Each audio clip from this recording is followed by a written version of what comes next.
Hey, Joseph, thank you for joining us today, all the way from Texas. Good morning.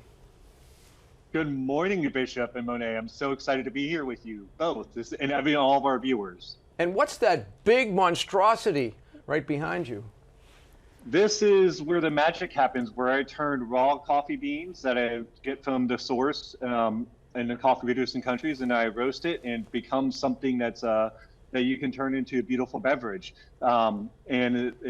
It's a wonderful machine. It's definitely a work of art, and it creates amazing product for our customers. Now, you started Zelie Beans Coffee as kind of a side gig about 5 years ago, I believe. What was the inspiration for all of this?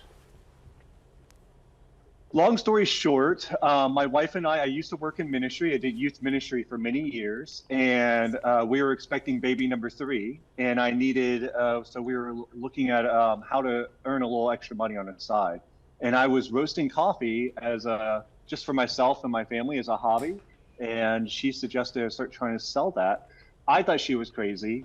I started looking into it. And 5 years later, here we are with a full-time business that provides coffee for people all over the country.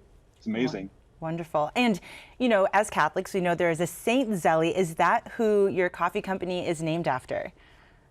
Our second daughter was an infant, and her name is Zelie, after Saint Zelie, with Louis and Zelie. Yes.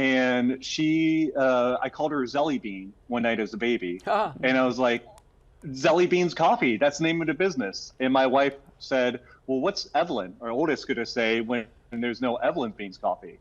So our most popular blend that we sell is Evelyn's Espresso Blend, followed right behind by Miriam's Morning Blend, which is our name of our youngest daughter. That's great. A family affair. I love how you've included all of your children in that.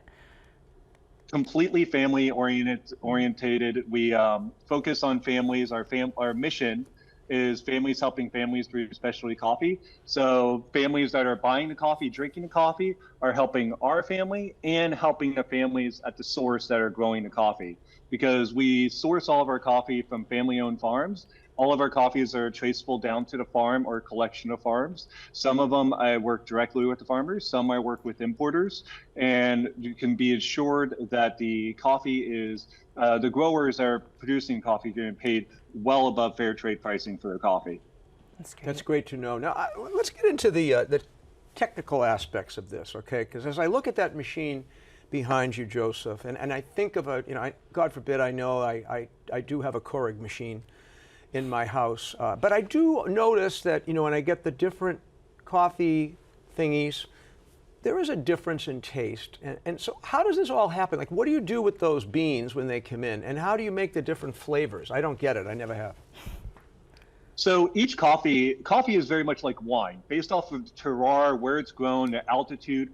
Coffee has the coffee plant is a bunch of different varietals. So how they treat the plant, what varietals they are, they all can have different flavor attributes to them. So depending on how we roast the coffee, roasters like myself, depending on how we roast it, we can either accentuate those natural flavors in the coffee from the terroir, all the elements of it, or we can mute them and not accentuate them. So a big part of what we do is what I do is every time I get a new coffee in, I do a lot of sample roasting. I try to see what natural flavors are in the coffee initially, and then when it comes to production, that's one of the great things about this machine is this machine that allows me to replicate the roast each time as perfectly as possible. So it makes so when you let's say you buy a coffee, let's say you try my Guatemalan La Mestiza coffee from Marco and Antonio, his father. If you got that coffee from me and you tried it and you loved it, you can buy it a week from now, 2 weeks, a month from now, and it's going to taste the same as each time you tried it because it's about that consistency of it. And that's a hard process to do because there's so many elements that are going into it, and slight change in temperature, barometric pressure, any of that can change how the heat is being introduced to the bean, which then can make the coffee taste different. Which, if you fall in love with coffee and you try it another time a month later, we've all had this experience where it's like it just doesn't taste the same. And It's a very disappointing thing. So I want the consumers, and I want to highlight the growers, and I want the people to recognize how much work the growers go into it as well. And Joseph, I love the family aspect of all of this, and even integrating the families who are growing these beans for your company as well. So on a day-to-day basis, are you traveling all throughout the country, or is it local growers in the U.S.? How does that all kind of play out?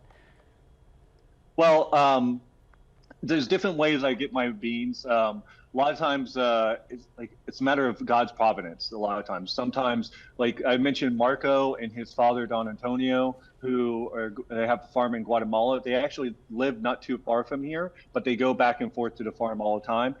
When I first opened up my space here, he came to visit me. We just created a great friendship, and that's how it started with sourcing his coffee. Sometimes I work with importers that share a similar ethos to us, that want to make sure their farmers are recognized and given paid well for their product. So sometimes I'm working with those type of situations. Coffee, the only place here in the U.S. that coffee is grown commercially is in Hawaii. Keep them in your prayers with the situation happening there, because it is a lot of devastation happening right now. But Hawaii is really the only place in the United States that's grown commercially. There are some pockets in California that are attempting to do it, but it's not on any commercial scale. So sourcing it is really a lot about providence, about God's, who God brings in our life. You'll be happy to know, by the way, that we have a full power station, KUPU TV in Hawaii, and so you are no doubt being watched at this very moment by people in Hawaii. So I hope they appreciate your ministry and your business. Now we're going to get to the point here where we're going to send people to your website. So tell us where to tell people to go. Tell us about the 10% discount, and tell us what they should order. Give us some suggestions. So it's Zelie Beans Coffee. That's spelled Zelie, not like jelly, but Zelie, the Saint Zelie. ZelieBeansCoffee.com. The discount is 10% off any coffee orders. There's plenty of other items you can find on our website. We have flavor syrups. We have brewing apparatuses. So, Bishop, if you wanted to get away from your Keurig and you wanted to start doing a pour over, you can order some products on the website to go into that direction. I sell it whole bean or ground, and you can select that on the website.